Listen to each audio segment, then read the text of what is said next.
So you've made up your mind and you're finally ready to pull the trigger on that iMac that you've been waiting to purchase for so long. The only problem is that there are so many configurations now that it can be really hard to decide on which particular model is best for you. Do you get the 21.5-inch display or the 27-inch model, the faster processor, the extra video memory, the SSD drive, or the Fusion drive itself? Well, obviously, if you have the budget, I say go for the top of the range 27-inch iMac with the i9 processor with 64 gigabytes of RAM, the 8 gigabyte Radeon Pro Vega graphics card with HBM2 memory, and a 2 terabyte SSD drive. But before you get too excited, what will that specification cost you? Well, depending on where you live, it'll set you back around $4,849 US or $7,374 here in Australia. Now that's getting pretty steep for an iMac. In fact, we're venturing into pro territory here with that kind of budget. And at this point, most of us will have to start making some compromises to our final specs. So for those of you on a limited budget, let's take a look at what I would suggest in order of preference when selecting your iMac. For me, it's pretty straightforward.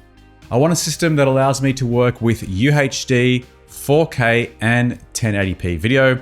I want to be able to multitask so that when I render out video, I can check emails and go to a web page whilst I'm waiting. I want to be able to watch a YouTube video or even move on to my next task in Photoshop or Illustrator. I also need to be able to work with some basic 3D in After Effects and do some audio editing in Logic Pro.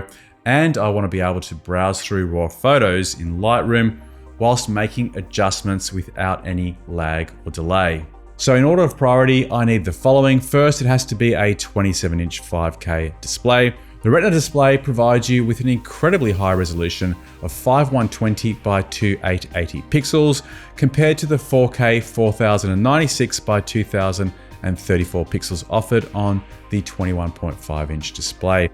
I need the screen real estate above anything else, more width in the timeline and more height to get more tracks on screen without scrolling. Next is the processor. I want to make sure that it can handle the most processor intensive applications such as Premiere Pro, DaVinci Resolve, After Effects, and Logic Pro. So for this type of usage, I would suggest any of the 6-core i5 processors and above. Next is the video card. The 21.5-inch models have 2 and 4 gigabyte video card options, whereas the 27-inch models have 4 gigabyte or 8 gigabyte graphics cards. If you go for the top of the line 3.7 gigahertz model, it comes standard with the Radeon Pro 580X 8 gigabyte graphics card, and it can be upgraded to an even faster Radeon Pro Vega 8 gigabyte card with HBM2 memory. I kept the Radeon Pro 580X and it's kept up with all of the video editing tasks that I've thrown at it without any issue. Next is the RAM. The 8 gigabyte standard is okay, you can get by, but I know that things will just run better if I go to at least 16 or 32 gig. I never go as high as 64 gigabytes as I just don't use the extra RAM. I perform multiple tests and I've found that I never actually use more than around 27 gig. The 21.5-inch version of the iMac is not user upgradable, so when making a decision about RAM, you really should do it at the time of purchase, as an upgrade down the track requires a visit to the Apple Store, whereas if you go for the 27-inch model, it has a hatch at the back that allows you to upgrade the RAM yourself at any time if you feel you need more RAM. There are plenty of third-party options available, and if you're interested in knowing how to do that, I've produced a video on that topic and I'll leave a link to it in the description box below. Finally, I have to choose the hard drive, and this can be a difficult one to get right given the disparity in pricing between the different options.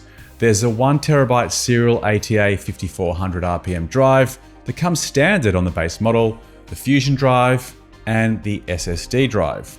If you're involved in any kind of media production work, such as music and video, I would steer clear of the 5400 RPM drive, as it's just not going to be fast enough. For most people, I would suggest that you have to make the decision between the Fusion drive and the SSD drive upgrade.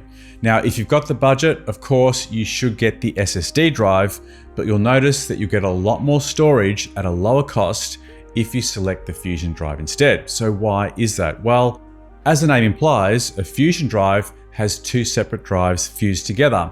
It contains a serial ATA drive that's a regular hard drive with a spinning plate inside and a solid state drive. If we take the example of the current 2TB Fusion drive available on the 2019 iMac, we get a regular 2TB disk drive and 128GB SSD storage. macOS places the more frequently accessed files, including the OS itself and apps, on the flash storage part of the drive so that they're always quick to obtain, while less frequently used data is stored on the hard drive. The benefit of this solution is that you get the best of both worlds. You get a faster operation thanks to the fact that the data that you use most regularly is accessed from the flash part of the drive, and you get lots of storage space for keeping all your files, photos, movies, and more backed up onto the disk component of the hard drive. In terms of reliability and speed, this is a big question that has often come up on the channel in my previous videos on this 2019 iMac. The Fusion drive has a fast read speed of around 2 gigabits per second, but the write speed is a little lower at around 700 megabits per second. I haven't been able to test the SSD drive on the new 2019 iMac, but I do believe it has slightly faster write speeds. A few people have commented that they have had drive failures in the past and were concerned about the reliability of the Fusion technology. Although I personally haven't had any problems over the past year with my drive, the disk drive component of the Fusion drive has moving parts. So yes, it's true that drives might be more likely to fail over time and might be more susceptible to failure after sudden shutdowns, power outages, etc., compared to an SSD drive. It's also widely speculated that the Fusion technology is about to be discontinued by Apple in their next release of the iMac. So in summary, if you have the budget, then yes, I would 100% agree that you should go with an SSD drive for all its advantages. It's faster, more reliable speeds, and possibly longevity. However, if you simply don't have the budget for it, I don't think having a Fusion drive is going to be a great disadvantage for you. In terms of timing your purchase, we're in May of 2020 right now, and if we look at the product cycle, we can expect a refreshed lineup as early as June or possibly later in the year. And if these new products do eventuate, we're expecting to see faster processors, updated video cards, and standardized SSD storage across the product lineup. The industrial design is also due for a refresh. Not much has changed in relation to the appearance of the iMac of late, so it's looking a little dated.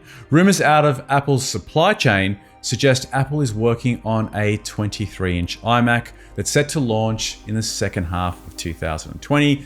The 23-inch iMac could be the same size as the current 21-inch iMac, but with reduced bezels.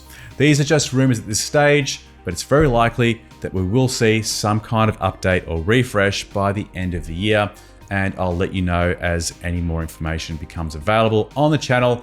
So be sure to subscribe and you'll be notified of up and coming video releases. As always, feel free to ask any questions in the comments box below. See you on the next one. Bye for now.